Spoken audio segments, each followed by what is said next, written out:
Bienvenidas, chicas, a la clase sobre la letra Vav. Las letras de Sefer Torah son 600.000 como las almas, pero lo que pasa es que se puede desprender. Las letras de las Lujot están grabadas en la piedra. Puede juntarse tierra que no se nota, pero soplas un poquito y aflora. Nunca dejó de estar ahí. Un yudí puede parecer que no tiene ninguna conexión, pero siempre sigue siendo un yudí, Ben Abraham, Yitzhak, Jacob, un yudí conectado. No importa qué dice, qué viste, qué hace, qué no deja de hacer. Bueno, volviendo a lo nuestro. Entonces, la letra Vav, dijimos el valor numérico, hablamos del número 6, que es un número que expresa algo completo.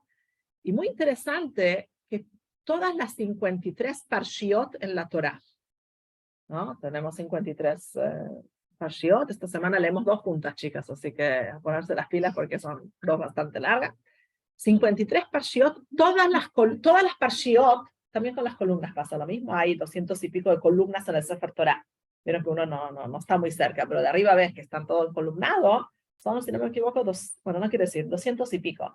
Pero parshiot son 53. De las 53 parshiot de la Torah, todas empiezan con Vav. Díganme ustedes alguna que empieza con Vav, a ver, de las parshiot. La parsha. 43 hay, chicas, así que. Vaikra, esa es con Bet. Y aparte, empieza con Aleph. No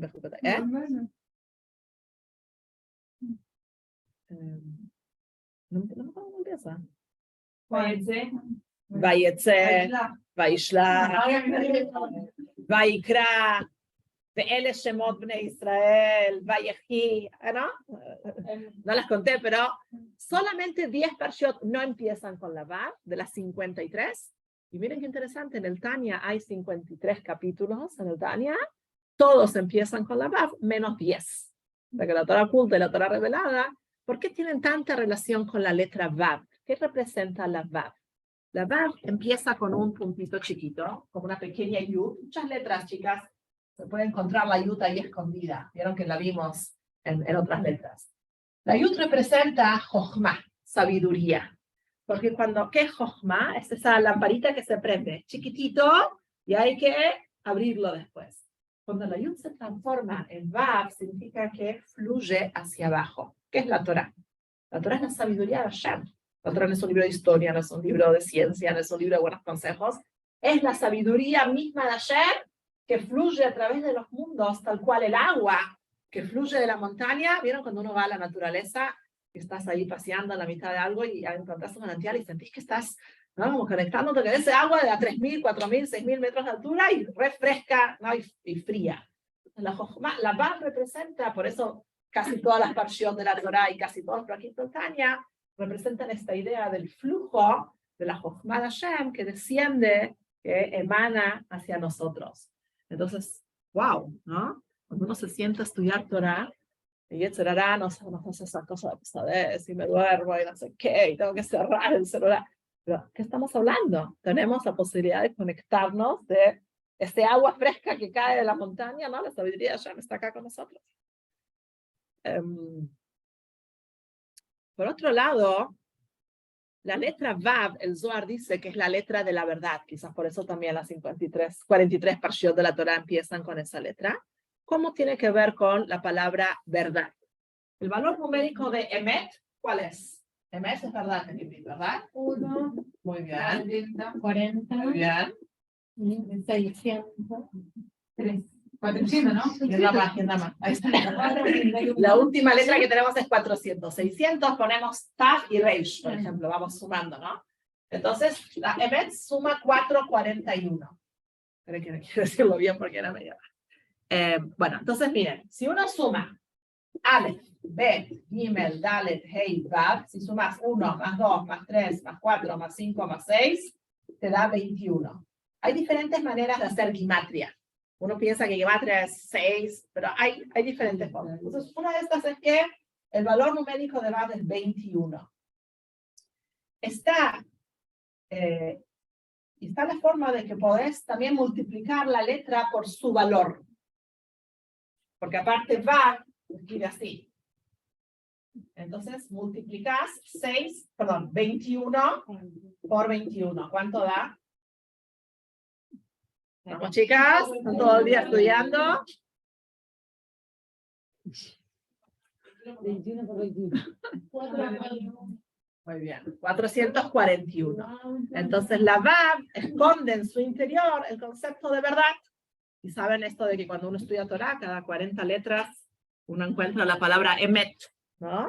Uno va con la computadora y descubrió estas cosas, que cuando uno va a cada cierta cantidad de letras, está la Aleph, la Mem, la Taf, y uno encuentra la palabra emet.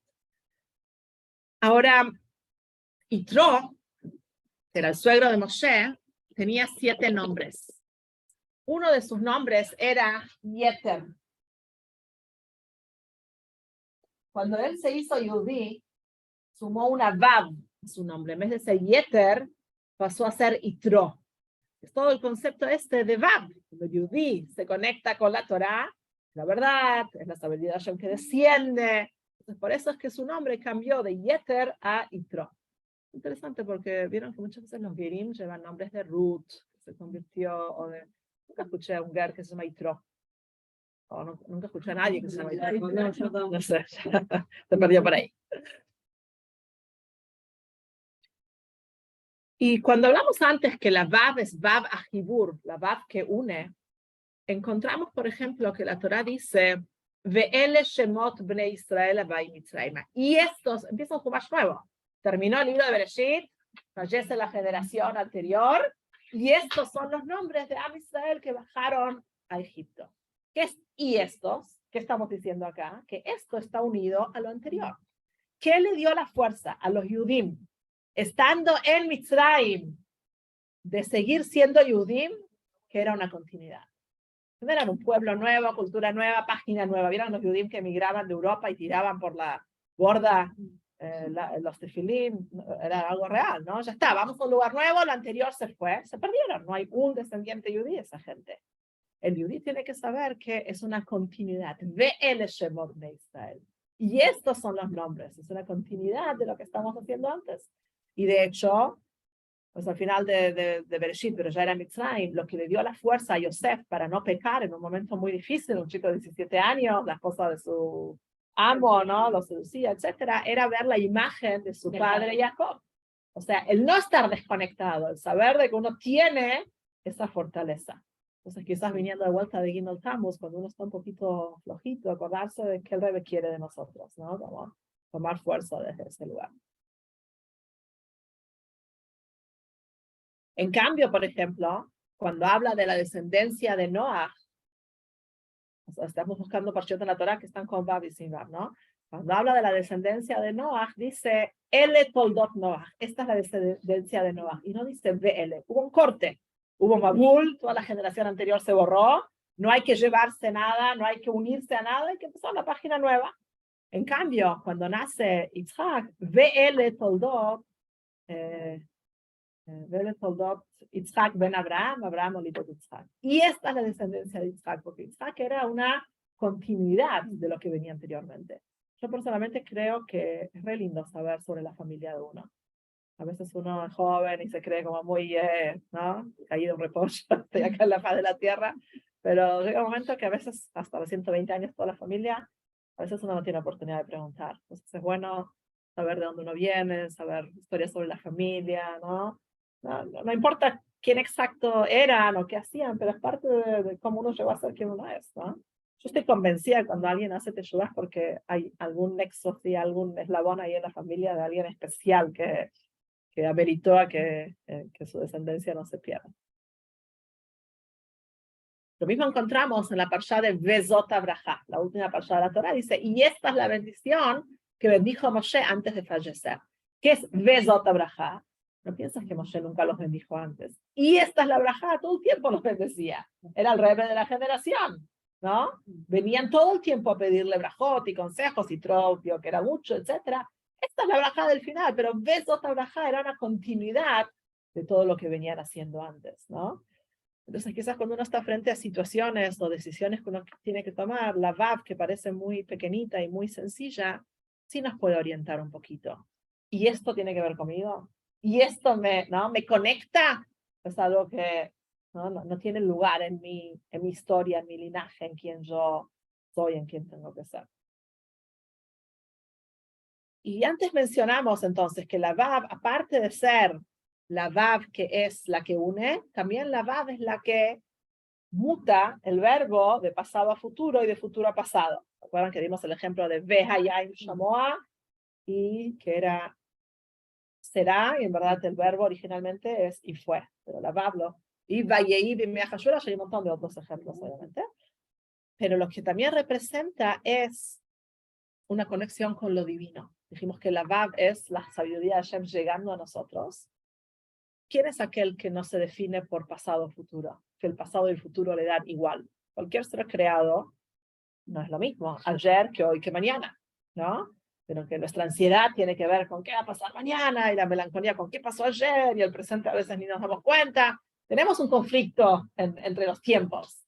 El único que Hayah, Hove, Veye, Hashem es Yud, Hei, Vav y Hei. ¿Por qué? Porque Hashem fue, es y será. El tiempo no lo determina Hashem, no le cambia Hashem. Entonces la Vav que transforma el pasado en futuro, el futuro en el pasado, connota esa idea de que estamos como conectados con este aspecto divino de Hashem, que no hay diferencia entre el pasado y el futuro.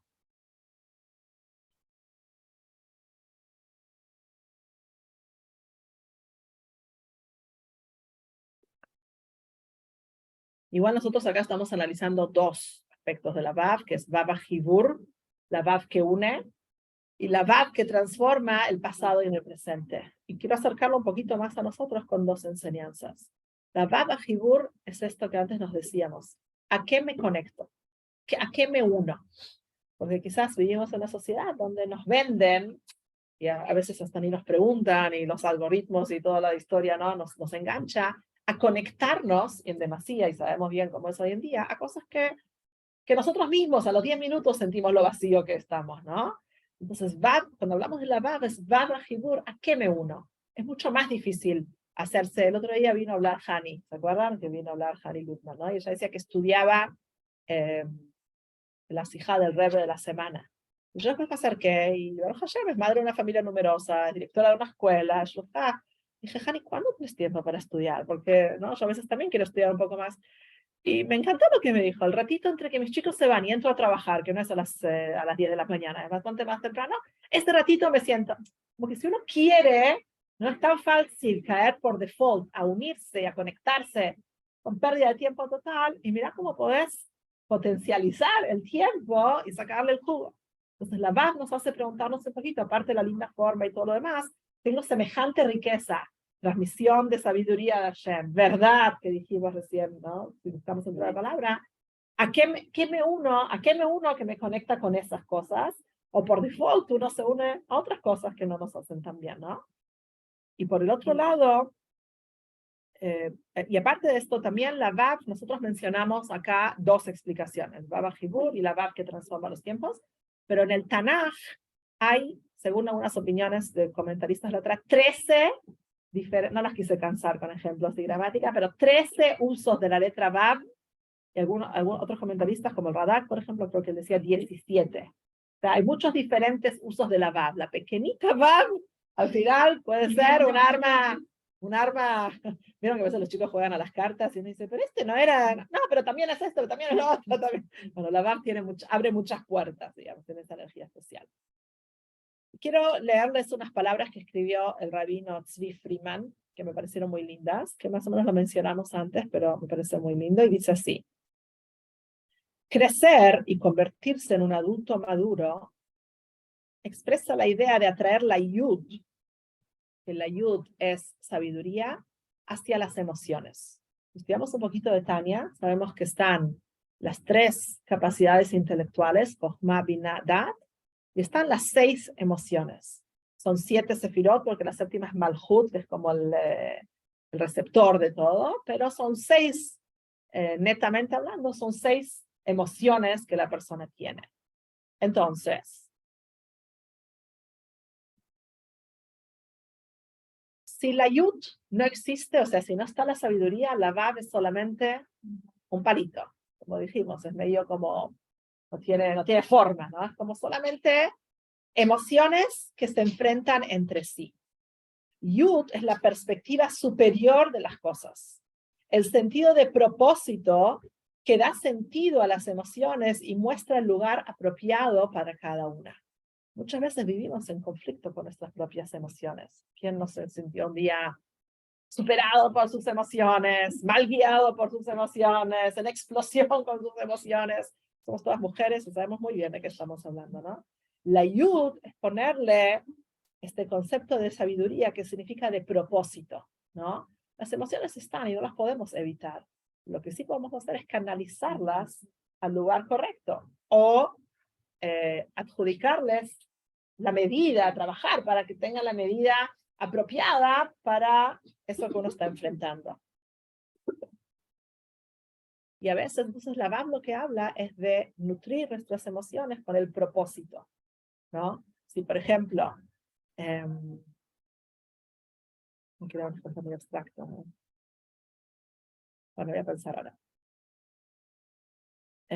Y él sigue diciendo, como un director de orquesta, la yud de la sabiduría trae muchas voces diversas que en sinfonía crean una maravillosa armonía. Los tzadikim logran afinar las cuerdas de sus emociones directamente, como un guitarrista afina las 6 cuerdas de su guitarra. El resto de nosotros solo podemos trabajar en nuestras emociones indirectamente, enfocando nuestros pensamientos, habla y especialmente la acción, en asuntos que son buenos para la yud, para el propósito, para el objetivo al cual queremos llegar. Y por lo tanto, alimentamos una vav saludante y floreciente. Luego, cuando nos conectamos con un tzadik, él puede hacer el resto y dejarnos con un instrumento finamente afinado para tocar, sonar lindo durante la vida. Creo que escribe muy lindo, ¿no? Creo que él es músico, además. O sea, hizo teshuvá, sí, hizo teshuvá cuando era así joven y había hecho una carrera musical. Pero creo que es muy lindo el concepto. Ahora un ratito tengo que ir a dar una charla sobre las vestimentas del alma.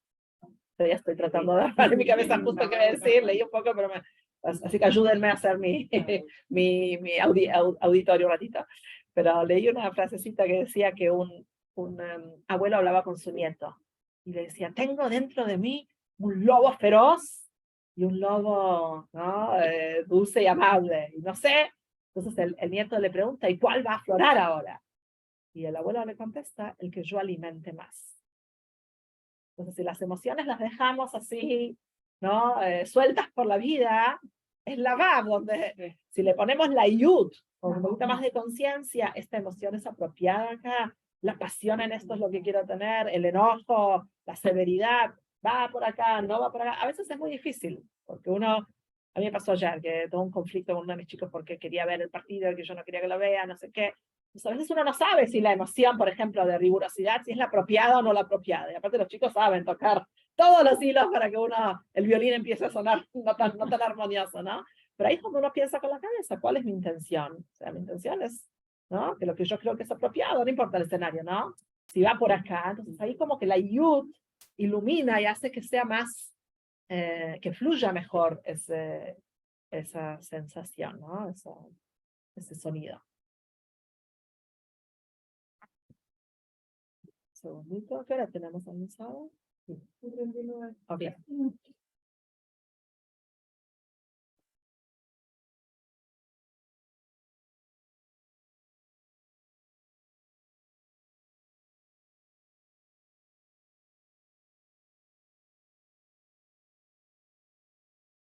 Bueno, hay una historia de un gran rebbe, un gran tzadik llamado Rabbi Meir de Primishlan. ¿Ya van a hablar de él? ¿De qué ciudad era? De Primishlan. Y se llamaba Rabbi Meir, era un rab hasídico. En mi casa, o sea, mi mamá tenía una afinidad especial con él, entonces era como famoso. Vivió igual generación. O sea, hasta tengo un hermano que se llama con el nombre de él. Entonces, el otro día un chico mío me contaba de un amigo, un conocido que tiene como 5 nombres y todos re originales. Entonces yo dije, wow, el Ruach HaKodesh de la mamá funcionó como en banda ancha. Para el primero, tenía muchos acumulados.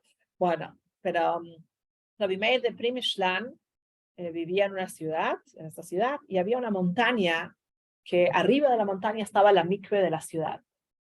y la montaña tenía una ladera que era muy súper empinada, y en invierno se cubría de una capa de hielo tremendamente resbalosa, y la otra cara era un poco más transitable, pero era mucho más largo el recorrido para llegar arriba a la mikve.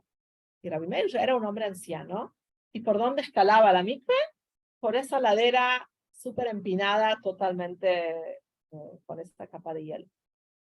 En esa época soplaban los vientos del iluminismo.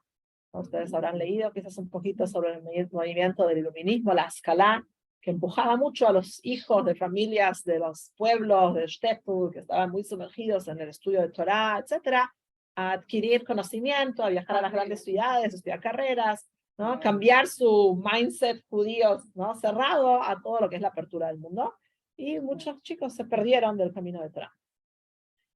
Entonces, dos de esos chicos volvieron a Pri Mishkan. Y volvieron con una actitud así burlona, ¿no? Y de repente vieron al Rebbe, que era un hombre anciano, subiendo la ladera de esa montaña. Entonces dijeron, ¿qué se creen ustedes? ¿Que él solo puede subir? Nosotros somos jóvenes, vamos al gimnasio todos los días, estamos en buen estado, muy fit. Y empezaron a subir. Y a los pocos metros se deslizaron mal y se lastimaron, se quebraron, terminaron hospitalizados. Y el Rebbe, como leí de historia ayer, era que el Rebbe los vino a visitar porque era su rol. Bueno, yo escuché que se curaron y vinieron al Rebbe, no importa cómo fue. Un tiempo después se encontraron con la posibilidad de verse con el Rebbe. Y dijeron, Rebbe, la verdad que vinimos con aires de arrogancia y nos arrepentimos por nuestra actitud. Díganos cuál es el secreto. ¿Cómo hizo usted para subir a la montaña y no caer? Y el Rebbe contestó en Yiddish, cuando uno está unido arriba, enganchado arriba, no cae hacia abajo. Que lo que significa es un poquito el concepto de la Vav. Dijimos que la Vav, la palabra Vav en hebreo del Tanakh, significa un gancho. Entonces lo que Rabbi Meir decía es que cuando uno está enganchado, ¿no? Bien al lugar apropiado, aunque sea resbaloso el camino, no nos deslizamos. ¿Qué puede significar si lo queremos acercar a nosotros? Se me ocurre un ejemplo que escuché de una chica que viene al Mejón, que me contó que estudió una carrera y en paralelo estudiaba en la Midrashá de Morot, de Torateino. Yo dije, que pensaba ser morá, además de ser arquitecta, por decir. Me dijo, no, pero yo sabía que en la universidad uno está expuesto a un ambiente no tan cuidado de Torah como yo estaba hasta ese momento, y quería asegurarme de tener mis ratos firmes de conexión en la semana, donde voy a escuchar Torah, donde voy a estar en un ambiente. La verdad me impactó mucho, ¿no? Porque es este concepto de la Vav, del gancho, ¿no? Como que cada uno, donde uno decide pararse, uno tiene que asegurarse de tener esa conexión. A veces uno se mira al espejo y dice, ay, estoy medio flojo. Y por default vamos a estar flojos. Por default el hielo de la montaña es muy rebaladizo, ¿no? Y nos lleva hacia abajo. A veces no nos damos cuenta, pero nos alimentamos. Mira cuando nos duele la panza y dice, ¿qué comí las últimas 72 horas? Y sí, pizza y falafel y el otro, como para que no me duela, ¿no? Entonces, cuando uno está deslizándose por la montaña, la VAD nos lleva a pensar en cuál es mi gancho, ¿no? Y puede ser muy variado, puede ser hablar con una amiga que sé que me inspira, puede ser mirar un videito del Rebbe, el Gem diario, puede ser leer la Yom Yom, puede ser irme a dormir con alguna palabra de Torah, puede ser ir a un lugar donde me necesitan y compartir, ¿no? Hay muchas variantes, pero creo que es muy importante este mensaje que Rabbi Meir dijo, ¿no? De que el Abab nos enseña a estar enganchados al lugar correcto donde queremos estar, porque la corriente nos va a llevar para el lado diferente y equivocado.